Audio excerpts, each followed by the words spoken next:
Hello friend, कैसे हो आप सभी। आज हम सीखेंगे वीलुकअप का यूज कैसे किया जाता है। तो इसके लिए सबसे पहले हमें पता होना चाहिए कि ये कहाँ पर यूज होना है। तो ये इसका हम यूज वहाँ पर करते हैं जैसे हमारे पास कोई सीट है और वो कंटिन्यू चलती है, एवरी मंथ हम उसे बनाना होता है, तो उसके बीच में कंपैरिजन करना होता है कि इस मंथ हमने कैसे किया, उससे नेक्स्ट मंथ हमने उसको क्या अमाउंट दी, उससे नेक्स्ट मंथ हमने क्या अमाउंट दी। ठीक है, इसके अंदर एक चीज़ कॉमन होती है दोनों टेबल के अंदर। तो हम मैंने ये टेबल बना दी है। तो मैं एक सैलरी के ऊपर बना रहा हूँ कंपैरिजन, आप एक बार देखो यहाँ पे। हाँ, पहली बनाई मैंने अप्रैल की, दूसरी बनाई मई की, तीसरी बनाई जून की। तो पहले कॉलम में मेरे पास एम्प्लॉय नेम, डिपार्टमेंट, सैलरी है। ठीक है जी। अब करना क्या होता है, इन सब में एक चीज़ कॉमन है, एम्प्लॉय के नेम। मुझे यहाँ पे निकालना है इस एम्प्लॉय ने मई के अंदर कितनी सैलरी ली, जून के अंदर कितनी, जुलाई के अंदर ली। अगर मैं इंडिविजुअल निकालूंगा जाके तो मुझे देखना पड़ेगा अक्षत ने मई के अंदर इतनी 27,000 वो मैंने लिखा। फिर जून में जाके फिर चेक करना पड़ेगा फिर कितनी ली है, 27,000, फिर यहाँ पे लिखना पड़ेगा। तो इसी मेथड को शॉर्टकट करने के लिए हम वीलुकअप यूज करते हैं। अब आप अपने हिसाब से लगा सकते हो कि आप जो भी सीट पे काम कर रहे हो तो इसके ऊपर वीलुकअप लगेगा नहीं लगेगा। वैसे मंथली एक्सपेंसेस जो भी होते हैं, सैलरी हो गया, एक्सपेंसेस हो गए या सेल, उसके ऊपर लगाते हैं। चलो अब फॉर्मूला बताता हूँ मैं कैसे लगेगा। सबसे पहले इक्वल का साइन, फिर लिख देंगे वीलुकअप, ब्रैकेट ओपन, और फिर सबसे मेन चीज़ यहाँ से स्टार्ट होती है, जिसके ऊपर हमें लगाना है उस चीज़ को सिलेक्ट कर लेंगे। जैसे हमें एम्प्लॉय की चाहिए कि एम्प्लॉय ने इस मंथ में इतनी सैलरी ली, तो एम्प्लॉय पे लगा दी। उसके बाद मई की चाहिए तो मई की सीट पे आ गया, मई की सीट में एम्प्लॉय के नेम से लेकर सैलरी तक जहाँ तक हमें डाटा चाहिए वो सिलेक्ट कर लेंगे। ठीक है, अब इसके बाद देखो सैलरी कहाँ पर है, कॉलम 1 में एम्प्लॉय नेम, सेकंड में डिपार्टमेंट, थर्ड में सैलरी।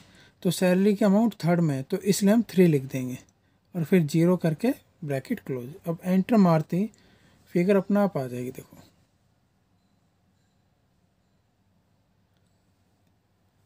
ये सारे फिगर आ गई है।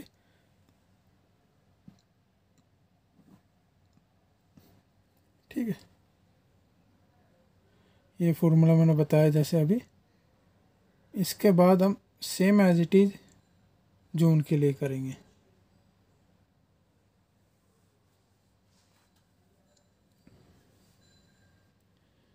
इक्वल का साइन, वीलुकअप, ब्रैकेट ओपन, और सैलरी जो एम्प्लॉय उनका नेम सेलेक्ट कर लिया।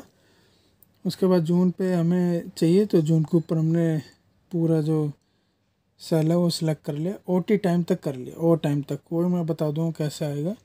अब सैलरी है 3 नंबर पे, तो 3 करके कोमा 0 करके लगा दिया, तो ये मेरा आ गया जून का। ठीक है, अब इसके बाद जून का ओटी अमाउंट का, ओटी मतलब ओवर टाइम अमाउंट। अब इसके अंदर हमें करना क्या होगा कि हम डायरेक्ट इसको कॉपी पेस्ट करके भी कर सकते हैं। सिर्फ जो पर्टिकुलर हमने जो ऐड किया ओटी अमाउंट का, वो उसका सीरियल नंबर 3 की जगह 4 करके हम चेंज कर सकते हैं। तो इसके लिए हमें करना क्या होता है, जो भी फॉर्मूला है उसके अंदर जो भी हमने टेबल सेलेक्ट करी है, जो भी कॉलम सेलेक्ट करे, उन सभी को फ्रीज करना पड़ता है, होल्ड करना पड़ता है। तो उसके लिए हम क्या करते हैं, डॉलर का साइन यूज करते हैं। ठीक है, अब जैसे हमने यहाँ पे डॉलर का साइन लगाना शुरू कर दिया है तो ये सारी चीज़ें फ्रीज हो जाएगी। अब जैसे हमने एम के आगे नहीं लगाया डॉलर का साइन, तो आप देखोगे कि ये फिगर कुछ चेंज होकर आएगी। अगर हम यहाँ पे पेस्ट करेंगे, देखो एन एन आ गया। अब चाहे आप इसको 4 करोगे तब भी ये गलत ही आएगा। ठीक है, तो वापस से जाके हम क्या करेंगे,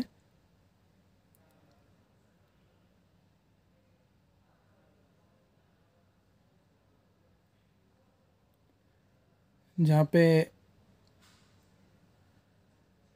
एम लिखा था उसको हम फ्रीज करेंगे। फ्रीज करने के क्या करेंगे, डॉलर का साइन। देखो अब डॉलर का लगा दिया, पी के आगे डॉलर का और एंटर।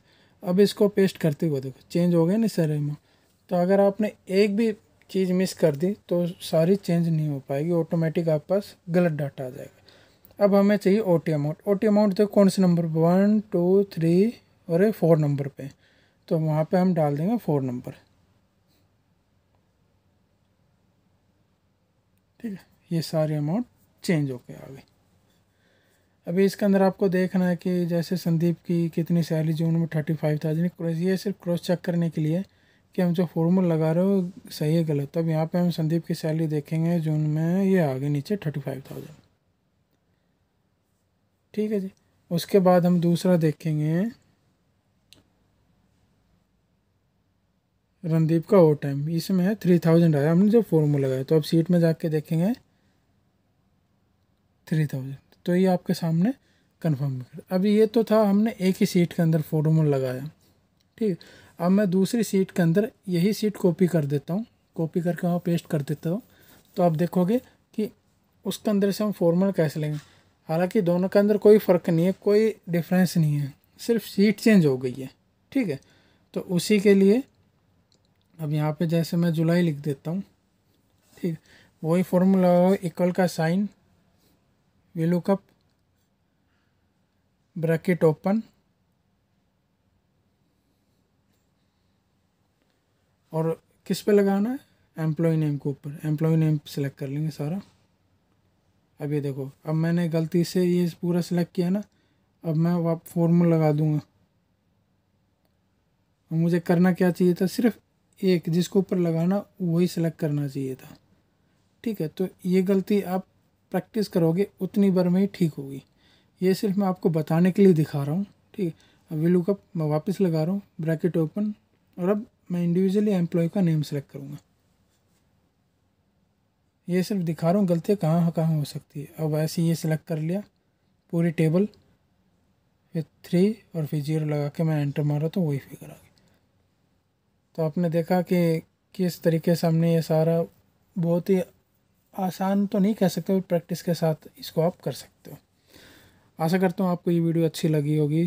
तो अच्छी लगे तो लाइक और सब्सक्राइब ज़रूर कर देना, और कुछ इशू लगे तो कमेंट ज़रूर कर देना ताकि मैं उसको क्लोज़ कर सकूँ। धन्यवाद।